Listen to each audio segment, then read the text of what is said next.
I'm Eni, welcome to Huntress. This video is part of a series on what to pack, where I take you through what goes into my pack for a certain type of hunt, and then afterwards I review for you what was essential, what could have stayed at home, and what was definitely missing. This video is about a spring tahr hunt in Canterbury.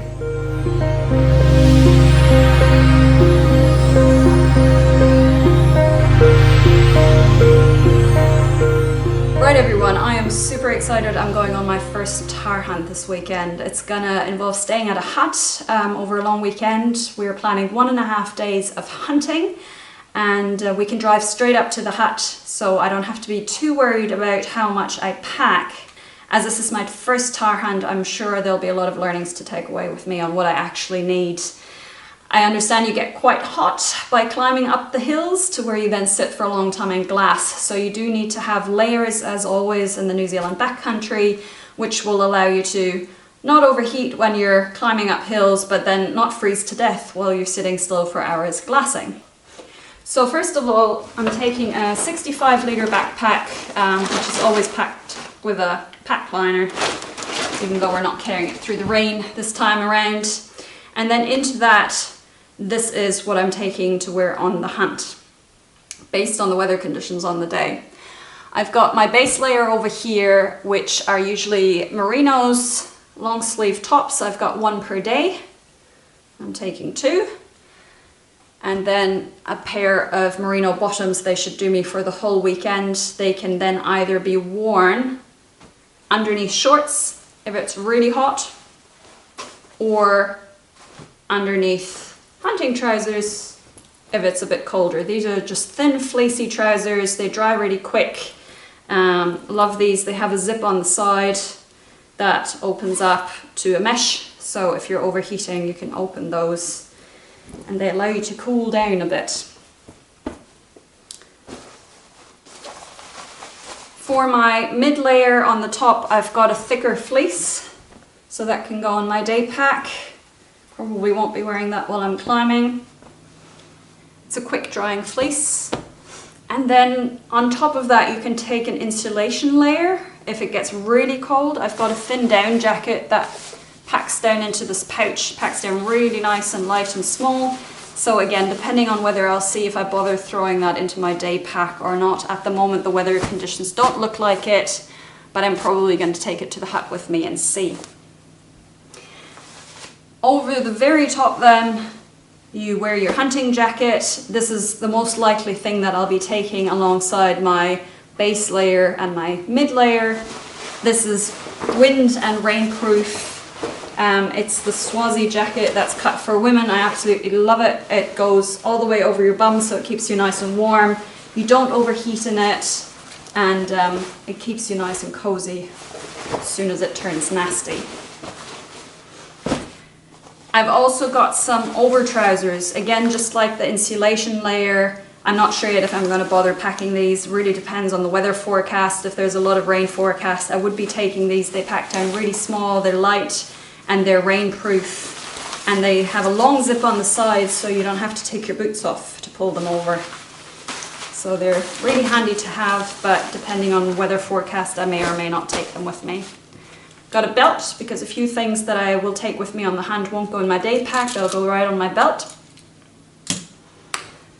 You need really good socks to go walking and climbing hills, so I have my favorite thick merino socks, which are really good, you don't get blisters in them. And then for the second day I've got some thinner hiking socks, which are still really good. For the head, it's going to be sunny hopefully. I've got my cap, but I also got a fleece hat in case it does get cold. I've got some fleecy gloves, keep the hands warm while glassing for hours in the cold. I've got a merino buff, which is great. You can just keep it around your neck, you can pull it up over your face, or you can pull it over your head to keep your hair back or sweat out of your eyes. Some sunnies. We are going into territory where there could be some snow left, so there might be glare, so these are a good idea. I do have a high-vis vest. Last time I went on an organised hunt we were required to have these. I'm not sure if they will require them on this hunt, but I'll pack it anyway. It can always be left behind if it's not essential.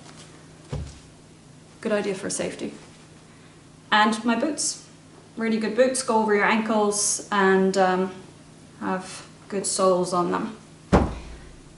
So that's what's going to go into my pack for what I can wear on the hunt. Right, this is the second group of items that I'll be needing for inside the hut. Of course, my sleeping bag, and I've got a travel pillow, very spoilt. And then to wear inside the hut, it's really good to have some type of shoes with you that you can wear indoors to keep your feet nice and warm, but the dirt out of the hut. So I've got my Ugg boots. Other people bring jandals or Crocs, so that's an option. Then I've got a pair of long woolly bottoms to keep me nice and warm, and a fleecy long sleeve top to go over that. That should do for inside the hut. We've got a fireplace, so we should be nice and toasty. Then I've got my pajamas, a pair of clean dry socks to wear in the hut, my toiletries, which are really basic when I go hunting. My soap, toothbrush, toothpaste, meds, and sunscreen is really important. Insect repellent can go in as well if that is a problem in the area you're going to. I'm not taking it here. And a towel. Besides the clothes for hunting, we obviously need a bit of gear to go tahr hunting, so I'm gonna have a small day pack with me, and that should fit my back nice and snugly. That'll fit a lot of this gear and a water bottle and some food. I also am taking binos, so I have a harness that sits on my chest that will contain my binos, and a rangefinder, which for the environment we're shooting in is really helpful. I've borrowed this one from a friend. I also have my GPS, my personal locator beacon for safety, always carry that when I go hunting, my hunting knife, some paracord, a compass, my first aid kit, that first aid kit, my knife and my personal locator beacon usually sit on my belt, so that saves space in the day pack, and it also makes sure that if I lose the day pack and fall somewhere, I still have these 3 items with me at any one time.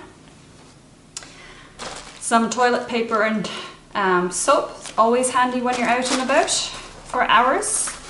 I have a meat bag that turns into a backpack, and that's helped me carry animals out before, so that packs down really small when you fold it properly, so that will definitely go in my day pack. Head torch and spare batteries, that will definitely be needed because we'll be going in and out in darkness, most likely. Of course, my rifle, I'm taking a 243, and really important to remember to take with is your bolts. You don't want to be leaving that behind. The right ammunition, I decided in the rifle with this today. Basic cleaning kit because I am going away for a few days, so I can keep the rifle clean if I do fire any shots, and some hearing protection. Really important, this rifle is super loud. So these are the basics that I carry. Last but not least, food. So for the hut, we do have an electric stove and clean drinking water, so I don't need to worry about that, but I'm taking cutlery, a cup, a pot just in case, and my bowl, which works for just about everything. For packing my water and my food throughout the day, I've got my plastic bottle and a box for my lunch. I hate plastic bottles, but my metal one is too heavy to carry, and I just popped my water bladder, so that's what I'm going with. Food-wise for breakfast, I've got some eggs and some beans. I've got some veggies that can either be chopped up into the breakfast or into the lunch. So I've got tomatoes, avocados, and a pepper. Cheese and salami for sandwiches for the day. Chocolate and high energy bars to keep me going. And then for when we come back to the hut, there will be some sausages there, so I'm not packing too much, but I'm taking along a soup. I'm gonna make a big bowl of coleslaw for everyone. I'm bringing some cake, and this is my treat for when I come back to the hut, big bottle of ginger beer. And that's about it. Now, we will see what this looks like when I come back and unpack to see what was essential, what could have stayed at home, and what was missing. And I'm just thinking one thing that's missing, and that's tea bags.